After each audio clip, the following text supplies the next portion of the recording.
Hi hello నమస్తే అండి. ఇది వచ్చి కంప్లీట్గా మటన్ డ్రై రోస్ట్ అనమాట. కంప్లీట్గా డ్రై అనమాట మటన్ అనేది. ఇక్కడ నేను మటన్ ముందే బాయిల్ చేసి పెట్టుకున్నాను ప్రెషర్ కుక్కర్లో. జస్ట్ క్లీన్ చేసుకున్న మటన్, కొంచెం పసుపు, అల్లం వెల్లుల్లి పేస్ట్, కొద్దిగా ఒక 2 to 5 డ్రాప్స్ కొంచెం ఆయిల్ అనమాట, అంటే కింద అడుగంటకుండా ఉండడం కోసం వేసి ఒక 12 to 15 విజిల్స్. మటన్ స్మూత్గా బాగుంది లేతది అంటే కనుక 12 విజిల్స్, కొంచెం గట్టిగా ఉంది అంటే ఒక 15 విజిల్స్ పెట్టుకోవాలన్నమాట. చాలా చాలా సింపుల్ అండి ప్రాసెస్. అండ్ మధ్యలో వీడియో కొంచెం బ్లర్ అయింది, మళ్ళీ కంటిన్యూ అవుతుంది. అండ్ చాలా సింపుల్గా అయిపోతుంది ప్రాసెస్ అనేది, ఎక్కువ కష్టమేమి ఉండదు. మటన్ ముందు మనం ప్రెషర్ కుక్కర్లో బాయిల్ చేసి పెట్టేసుకోవాలి అంతే.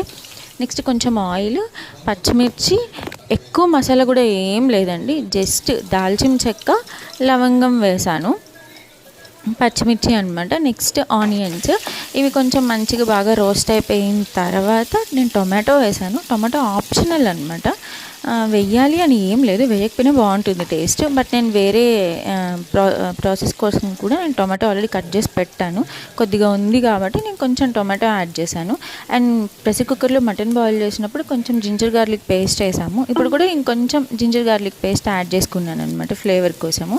అండ్ టొమాటో ఇష్టమైతే వేసుకోవచ్చు, ఇష్టం లేదు అంటే టొమాటోని స్కిప్ చేసేయచ్చు మీరు. అండ్ టొమాటో వేసిన తర్వాత ఇంకా ఉప్పు ఎంత కావాలో అంత, టేస్ట్కి తగ్గట్టు కొంచెం సాల్ట్, కారం, ధనియా జీలకర్ర పౌడరు. సో ఇవి వేసేసుకుని ఆల్రెడీ ముందుగా బాయిల్ చేసి పెట్టుకున్న మటన్ వేసుకోవడమే అనమాట. సో ఒక 5 minutes మంచిగా మొత్తం డ్రై అయ్యేంత వరకు మంచిగా రోస్ట్ చేసుకోవాలి.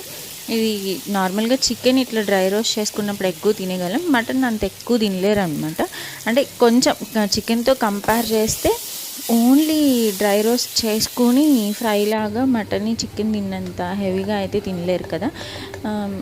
కొద్దిగా తినాలి అనుకుంటే తినేయచ్చు, లేదంటే దీన్ని అట్లా డైరెక్ట్గా ఓన్లీ మటన్ పీసెసే కాకుండా పప్పుచారులోకి, సాంబార్లోకి అట్లా కాంబినేషన్గా కూడా చాలా చాలా బాగుంటుందన్నమాట. చాలా సింపుల్ ప్రాసెస్ అండి. కొంచెం ఇట్లా మంచిగా రోస్ట్ అవ్వాలి, ఒక 5 minutes చక్కగా డ్రై అయిపోవాలి మొత్తం అంతా కూడా అనమాట. సో లాస్ట్లో వచ్చి కొంచెం తరిగి పెట్టుకున్న కొత్తిమీర వేసేసాను నేను. అండ్ మీకు ఇష్టం ఉంటే కనుక కొంచెం పైన నువ్వులు ఆల్రెడీ ఫ్రై చేసి పెట్టుకుంటాము, కొంచెం నువ్వులు వేసుకోవచ్చు అనమాట. అది కూడా ఆప్షనల్, నువ్వులు వేసుకోవడం వేసుకోకపోవడం అనేది కూడా. మంచిగా మొత్తము ఏమాత్రం తేమ లేకుండా, వాటరీ కంటెంట్ అట్లా ఏం ఉండకుండా మంచిగా డ్రై అయిపోయేలాగా రోస్ట్ చేసుకోవాలన్నమాట. చాలా బాగుంటుంది, ట్రై చేయండి.